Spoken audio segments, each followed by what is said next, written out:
So due to tons and tons and tons of comments from you guys to get back to work on this thing, here is update number 4 of the lifted mudding mower. I don't know if you can see that out there, but it is friggin' snowing. It's December 1st.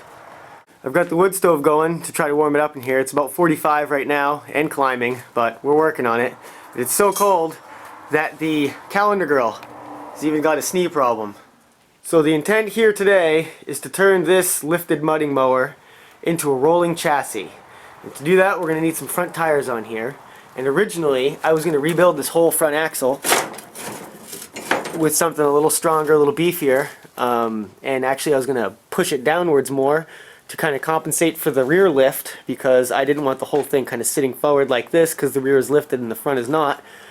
But now I'm kind of thinking I might just be able to put some really big ass tires on the front and try to do some trimming, and it might actually sit level on its own. So I'm kind of a firm believer in if it ain't broke, don't fix it, and the steering on this thing is actually pretty good, better than most mowers I usually get. So I'm going to try to run it for a little while. I'm sure it'll probably break, especially if I put really big tires on it. But it'll be kind of interesting to see how long we can actually get out of the thing before it does break, especially driving it and abusing it the way I tend to do with most of my lawnmowers. Okay, so the big question is, how big a tire do we really need to balance this thing out front to rear? And with my measuring tape, it measures out to roughly 1 foot off the ground, which means I would want tires in the neighborhood of 20 to 24 inches on the front, which is pretty freaking big. The rear tires are 25 inches. Now, a lot of you guys have seen me do my spindle extension mod, which you can actually see in this video here. And basically what that entails is putting the rear tires on the front and then getting rid of the C-clip and putting on like a bolt system. If you look really closely at this spindle on the lifted mud mower, the one that we're currently building, this thing measures out to about 3/4 of an inch, which is the same size diameter of the axle shaft that goes through the wheel on the rear of the Craftsman crawler. Now I think you start to see where this is going. The wheel on the Craftsman crawler is right around 22 inches tall with low air pressure. So that puts us right in the neighborhood of where we want to be on the lifted mudding mower. Something else you'll notice about these front spindles is they actually have the absence of the C-clip. These don't use a C-clip on these lawnmowers. They used a cotter pin and a washer assembly, which is much stronger, much more reliable than the C-clip. So I actually don't think I even need to do the spindle extension mod with bolt on this tractor. I think I can just slide the wheel right on and just put the cotter pin in and washers and go from there.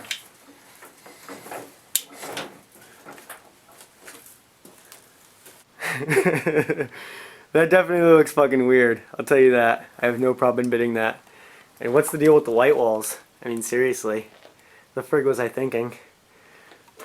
Whatever. It's ugly, but let's see how the steering functions. Yeah, it's definitely hitting right there. So maybe some trimming of the footboard. Huh. It cuts all the way around like that without a problem. I'm definitely going to have to put some steering stops in it because I don't want this turning that tightly. But hey, they clear pretty damn good.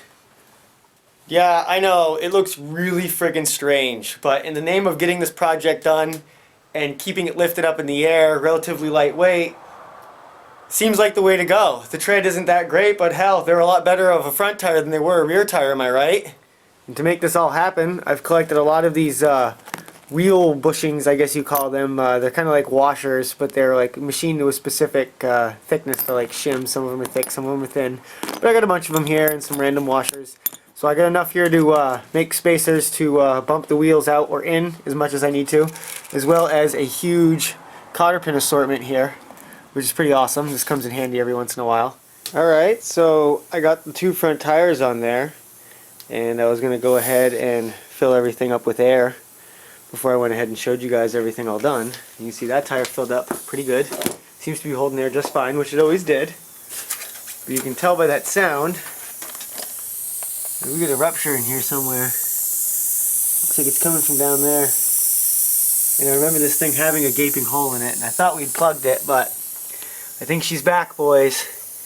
The big gaping hole bitch is back. So it looks like I'm probably going to have to buy a tube, and if I'm going to buy 1 tube, I'm going to buy 2 tubes. So that kind of sucks. But really, otherwise, I have the 2 front tires on there, and the stance is actually right about on, just about where I would want it to be. Can't really tell this way because this racing mower's in the way, but yeah, you can see. And it has just got a ridiculous amount of clearance. Looks like 13 inches. So this is a milestone here for the lifted mudding mower. It's sitting on all 4 of its own wheels, and it's not on any jacks of any kind. I do have to tighten some bolts in the back, which I'm going to do right now. But the front end seems to work pretty good. You can see the steering seems to function perfectly fine as is. I do have to continue trimming those edges that I showed you earlier. And that's pretty much it for the front end, I think. I mean, we're going to see how it holds up with the romping and everything. But like I said, if it ain't broke, don't fix it. And it seems pretty tight. I'm going to fix a few things here and there to stiffen it up a little bit. But other than that, I think it's good to go. So to trim this, I'm just using a Black & Decker jigsaw with a metal cutting blade on it. Nothing special, but it works. And I'm not even going to mark off where I need to cut. I just know that this corner generally needs to go, so I'm just going to cut it.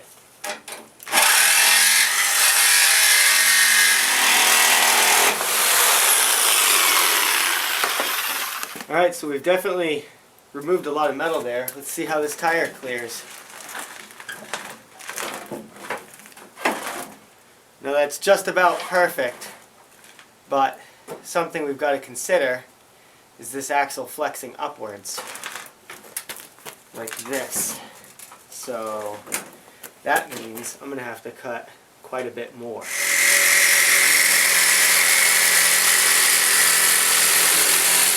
So I've got the hood trimmed, I've got the foothold trimmed, and I've got this whole side flexed up, suspension, and I figure my steering stop is going to be somewhere right around there because I don't see this thing turning much tighter than that.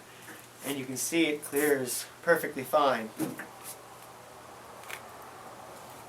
And just because I know someone's going to ask me how I built these rims and how they bolt onto the front, being that they're car rims, you can see this disc here. And what this is the center to a Craftsman wheel, like the hub, and that would be the part that goes around the rear axle shaft. And what I basically did was I cut the center of the wheel out of the tire and wheel assembly and welded it centered, perfectly centered, into the center of a car tire and rim. But yeah, you can see the axle stub shaft coming out there, and I welded in all the lug nut holes and around this hub assembly. So that's how I built the rims. So it's pretty cool. We've got a rolling chassis. Not only that, it steers, it clears, and it flexes. And to prove that it's actually a rolling chassis, you know, turn it that way. Oops. Cool. So the real big ticket items we need right now, you know, bare minimums we're talking here, is the motor and the front pulley, and a belt obviously, but I think I've got that covered. I've got a few belts right there. Here's the motor. This is a 14.5 OHV. Yeah, it's a good runner, last I knew. It might need some cleanup and a little bit of work, but it should work alright for this thing. We also need a lot of the drivetrain in the back. We've got the transmission in place, like we did before. I haven't done anything with the sprocket, and I haven't done anything with the lower sprocket or brakes. So I need all those things. I gotta put in some clamps, which I've got those. I've got all the lug nuts. I got about half of those in here. So yeah, maybe some inner tubes, a couple pulleys. I might even have the pulleys. Put that all together, and then sprocket. I have some chain, and I can't think of much else. You know, a gas tank, a foot throttle, some little stuff here and there, but not a whole lot. So we're here in the holidays, so I can't afford to spend a lot of money on this because, well, then I'd just be kind of a douchebag of a dad, wouldn't I? So, you know, maybe some of the money will have to wait until after Christmas, but I'm going to throw some parts onto this thing. You know, maybe I can get a gas tank on it, I can get the engine on it, and do some of that other stuff, but that'll be on the next update, which will be coming up soon. So you guys stay tuned for that. Let me know what you guys think of this video. Let me know what you think of the front tires, if you love them, if you hate them. I want to hear it either way. Unfortunately, I'm probably not going to change them. I'll probably, you know, eventually put better tread on the tires, but it's probably going to stay like it is because I want to keep it cheap. And realistically, anybody could do this, so that's kind of neat too. But yeah, let me know what you think, and we'll see you on the next update.